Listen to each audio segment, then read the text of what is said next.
Pwede ako, sir. Ay, sir. Hello po. Alright. Hindi, sir, kakapit niya. Kung pestugit ang guys, sticker, sir. Oo. Guys, for today's video, Nano Babo Kabalen, kaya kayongan, we are invited by House of Dimsum dito po sa may Angeles City. So syempre, papakita natin yung mga sinerve nila, what they offer, and syempre, titikman na rin natin. So yun guys, if interested to know more about this, samahan niyo po kami. So tara, Let's go! Nice! You know? So yun guys, this is our table. It's already plain and simple. Ito yung mga sinaserve nila dito. Mga rice meals na talaga namang swak na swak pang students like them. Ayan. So brother, what do we have on our table? ito meron tayong kanilang special siomai, yung mushroom siomai, ngayon lang na rin ito. Meron din silang shark fin dumplings, yung Chinese chicken siomai, syempre yung mga special nila, so yung Japanese and yung pork and shrimp. So anong tatry mo? What do you think? Ako syempre unahin ko yung mga basic hanggang doon sa special nila. At the same time, meron din naman tayong mga pang take out, so mga titikman din natin yan.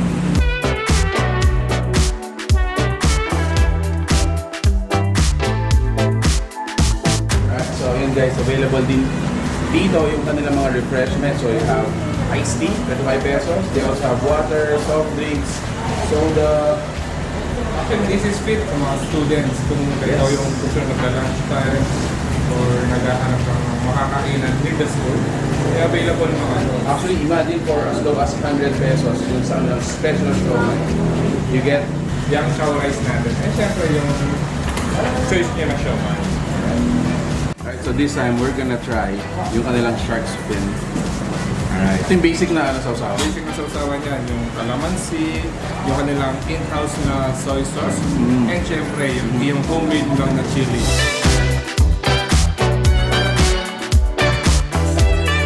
Alright, let's try it for the first time.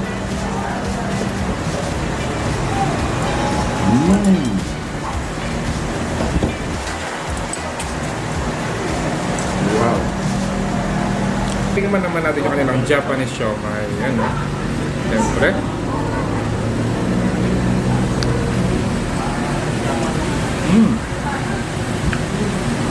Yung siomai nila talagang punong-puno. Maliban dun sa malaking size, punong-puno siya ng meat. Sobrang legit, bro. Yeah. These are authentic Chinese dimsum, pero mas mura sila sa mga Chinese restaurant.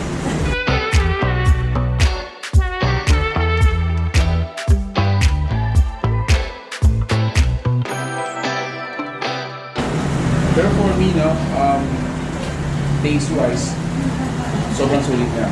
Although nakikita natin is yung size is bigger than the usual. Yes, actually. Hindi siya yung parang puro extender na starchy, very starchy.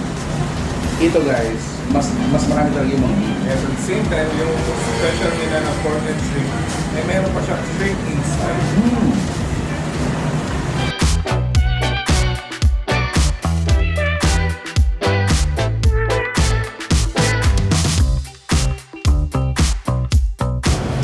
The best. So sabi yun din, this is not your first time. This is your second visit. When was the first? Last week? Last week mo. Are you gonna refer it? Definitely. 10 out of 10. Recommend 10 out of 10. 10 out of 10. Thank you. Alright! Woo! Solid. Another busog night para sa akin. This is a personal recommendation.